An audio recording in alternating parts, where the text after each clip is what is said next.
किञ्चित् कार्यं करोमि किञ्चित् उत्साहं करोमि ज्ञानं विना कार्यं करोमि तद् रजोगुणः ज्ञानं नास्ति केवलं कार्यं करोति आलोचनं करोति सत्त्वगुणः आलोचनम् अस्तु मास्तु कार्यं करोति रजोगुणः किमपि सर्वदापि कार्यं न करोति तमोगुणः अतः सत्त्वरजस्तमो गुणाः एव सर्वत्र वर्तन्ते भोजनं सम्यक् अभवत् उत्तमं भोजनम् अभवत् पाचकः सत्त्वगुणवान् पाचकस्य वस्तूनि न सन्ति पदार्थाः न सन्ति केऽपि न सन्ति पाचकस्य गृहे कोऽपि क्लेशः जातः ఇంట్లో దెబ్బలాడి ఆయన వచ్చి ఇక్కడ వంట చేశారనుకోండి ఉదాహరణకి ఆయన ఈయన చేయలేదు अतः तस्य सर्वमपि गृहे युद्धविषये एव भवति अत्र पाकः सम्यक् न भवति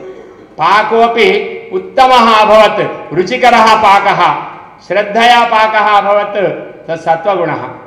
श्रद्धया पाकः न जातः बहु कारमधिकं पुलुपु अधिकम् एवं जातं तदा च तत् रजोगुणपाकः गृहीत्वा बहिः पातयामि एतद् अन्नं न खादामि బాగా అసలే ఉడకలేదు అని అంటామనుకోండి తమోగుణం